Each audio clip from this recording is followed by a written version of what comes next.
Graça e paz, meu amigo irmão, em nossa devocional de Esperança e Vida de hoje, nós daremos aqui sequência à série que iniciamos na semana passada de práticas cristãs, por meio das quais somos então aperfeiçoados para a glória de Deus o Pai. Eu me lembro de ter compartilhado aqui em nosso último devocional sobre a prática cristã de conhecer a palavra de Deus, a qual ela se dá por meio da leitura, estudo, meditação e também memorização das verdades bíblicas do Senhor. Tudo isso, claro, na dependência do Espírito Santo, que é o nosso auxiliador. E hoje vamos então observar a prática cristã de orar a Deus. Abra comigo a sua Bíblia em Lucas, no capítulo 18, nós vamos ler as duas parábolas aqui que se encontram do versículo 1 até o versículo de número 14. Mas eu quero ler primeiro uma e depois a outra ao longo da nossa devocional. A parábola do juiz iníquo. Disse-lhes Jesus uma parábola sobre o dever de orar sempre e nunca esmorecer. Havia em certa cidade um juiz que não temia a Deus nem respeitava homem algum. Havia também naquela mesma cidade uma viúva que vinha ter com ele, dizendo: julga minha causa contra o meu adversário. Ele, por algum tempo, não quis atender, mas depois disse consigo: bem que eu não temo a Deus, nem respeito a homem algum. Todavia, como esta viúva me importuna, julgarei a sua causa, para não suceder que por fim venha molestar-me. Então disse o Senhor: considerai no que diz este juiz iníquo. Não fará Deus justiça aos seus escolhidos, que a ele clamam dia e noite, embora pareça demorado em defendê-los? Digo-vos que depressa lhes fará justiça.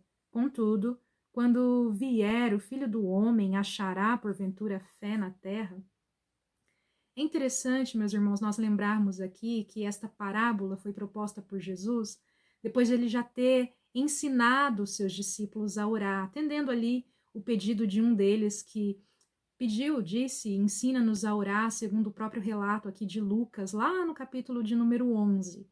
E de lá até aqui, Lucas ele deixou registrado outras parábolas e também ensinamentos de Jesus que falam da necessidade que temos de orar a Deus.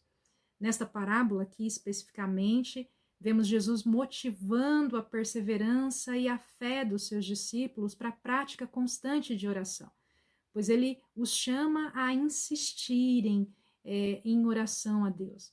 Vale esclarecer, queridos, que Jesus ele não está aqui incentivando as repetições que, por sua vez, acabam se tornando vãs, mas ele está nos chamando para orar de dia e de noite ao único Deus que é fiel e justo para tanto ouvir quanto responder às minhas e às suas orações.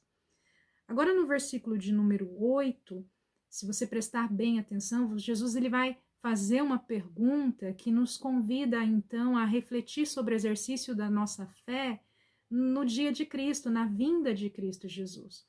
Porque ele diz, quando vier o Filho do Homem, achará, porventura, fé na terra?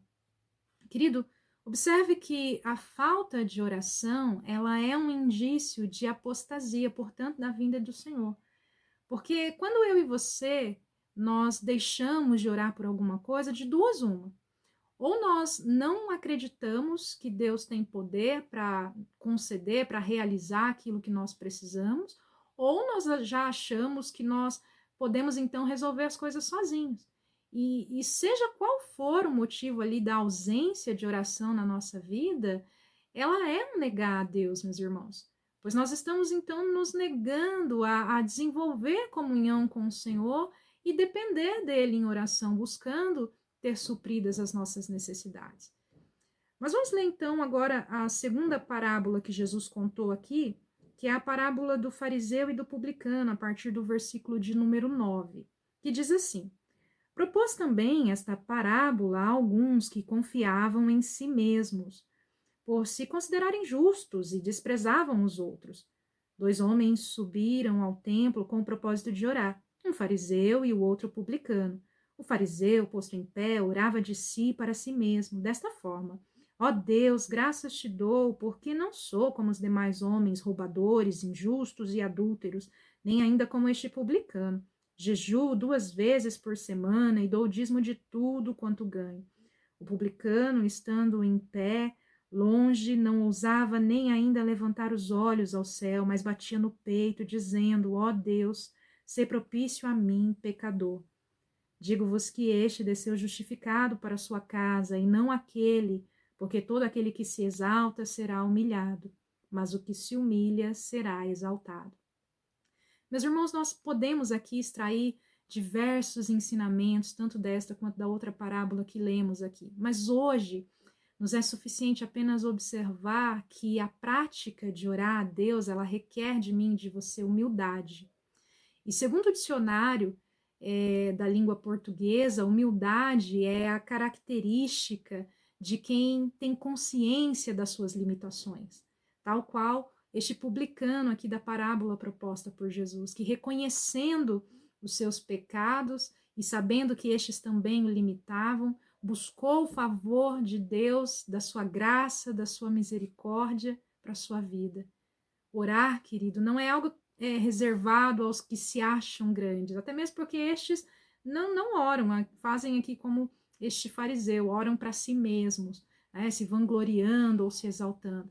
Mas orar, queridos, é reservado àqueles que humildemente sabem e reconhecem todas as suas fraquezas e limitações, e então se lançam aos pés do Senhor Deus soberano, buscando ter supridas todas as suas necessidades. Orar ainda é falar sinceramente com Deus. Lembre-se que este Deus a quem nós oramos, ele já conhece a mim e a você completamente, ele sabe de todas as nossas manias, esquisitices e pecados. E então, meu irmão, não há nada que você venha confessar ao Senhor que irá surpreendê-lo ou escandalizá-lo, ou então fazê-lo te amar menos ou mais. Deus te ama o suficiente e ele está pronto para ouvir a sua oração. Então, também se prontifique a buscar a sua presença, a orar a Deus, converse com ele, assim como você conversa com um amigo. Mas não se esqueça, meu irmão, de que, além de amigo e também um bom pai, o nosso Deus, ele também é Senhor e Rei. Somos eu e você quem dependemos de Deus, e não ele de nós, sabe? Então, que nós tenhamos essa postura, essa disposição humilde de saber das nossas limitações e de buscar todas as coisas no nosso Deus. Porque orar, queridos, a Deus nos liberta do medo, transforma, não transforma a Deus, mas transforma a mim e a você, transforma a nossa mente, o nosso coração, a nossa vontade, até que nós sejamos cada vez mais parecidos com o Cristo que nos chamou. E é por isso que a prática de orar a Deus, ela é essencial à vida cristã, assim como a prática de conhecer a palavra de Deus. E ambas, meus irmãos, elas precisam ser desenvolvidas diariamente, tudo na força do Espírito Santo do Senhor, que é o nosso auxiliador.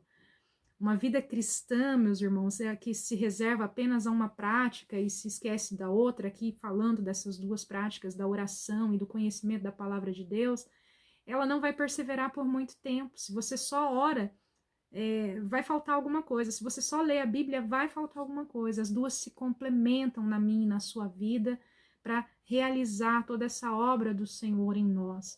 Então, nós precisamos sim desenvolver uma vida de conhecimento da palavra de Deus e uma vida de oração para que nós possamos crescer em comunhão com Deus. Nós precisamos tanto orar quanto manejar bem a palavra da verdade para a glória de Deus o Pai. Que você tenha aí um ótimo final de semana com a sua família, buscando a Deus, tanto na leitura bíblica, na meditação, na oração, desenvolvendo o seu relacionamento com Deus o Pai por meio de uma prática cristã saudável que irá te aperfeiçoar para a glória de Deus o Pai.